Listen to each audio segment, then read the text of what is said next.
sort of connection. We accept everything, and we are like in the same. Yeah, plot. she would need to. We've talked about this. She would need to get it like the other girl. Like I would. Oh yeah, I would make a point that I would make a point that they would get along, because I don't think this, like, that would be a headache for me. See, I'm not too sure what the point is. I understand wanting the unedited version out there, but the people that watched that documentary, who were interested in that documentary, wasn't the Manosphere audience. It was the older, middle-aged people, the normies, that wanted to see the downfall of the Manosphere stuff.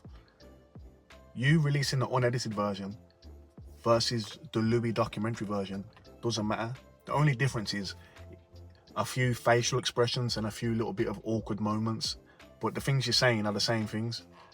Your views weren't edited. They're making fun of your views. They're not making fun of, you know, anything else other than your beliefs and your views. The views weren't edited, so it don't matter. You putting that out, all it does is expose that Netflix documentaries are edited like that, or Louis documentaries are edited like that. But his audience don't care. The same way your audience probably don't care that you were being exposed on that documentary. I feel like everyone on that documentary didn't lose any followers. You either like these people or you don't. I can't see how something like that documentary weren't for your audience. It was for the people that already put themselves on the other side of the fence. And that was their time to have a little bit of a celebration, you know what I mean, and make fun of Manosphere. So just let it happen. Why try and combat it? Why are you so rattled by it? Like, these people's opinions shouldn't matter. It don't matter. They don't understand what you understand, you know. If you've figured out the dynamics between men and women and your method is the top tier method and you live by it, something like that shouldn't rattle you so much. Maybe you don't believe what you're saying as much as you're making out if this type of stuff rattles you, because the other people on the documentary didn't get rattled.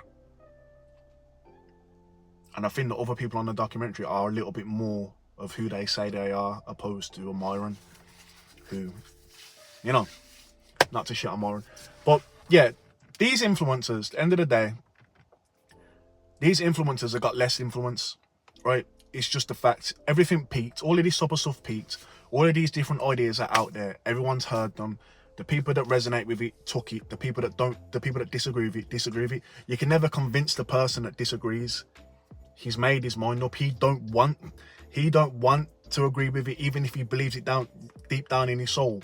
He don't want to get on that team, so he'll ignore it.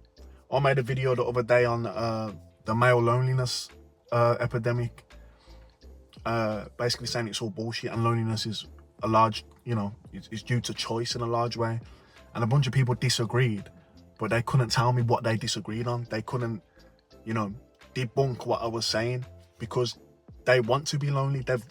They've decided it's hard for men, we're lonely, and they don't want to do nothing to fix it because they've picked the struggle and they're sitting in the struggle.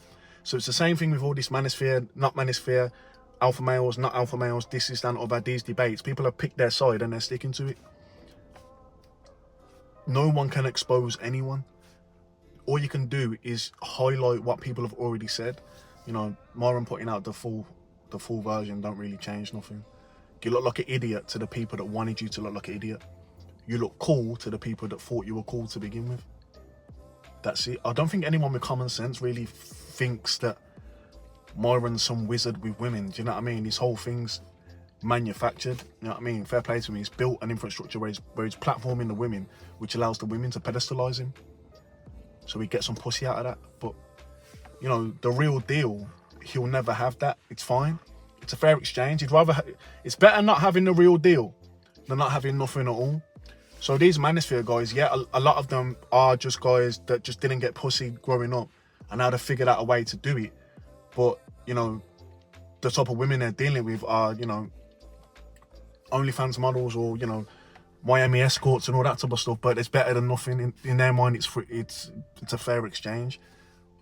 Other people understand that that's not even reality of how it's supposed to be, and the truth is kind of somewhere in the middle. Who gives a fuck? Peace. Okay, so the $100 to $100,000 challenge is happening in the Rich Forever school community. It's happening right now. It's been done before. We're just doing it again. People think, oh, how can you turn $100 into 100,000? Listen, we've turned it into more. We're just repeating it. Every single person who's joined the community, their $100 will turn into 100,000. Join now while you still can. The price will be going up. Right now, it's 60 pence a day. 60 pence a day to turn your $100 into 100,000.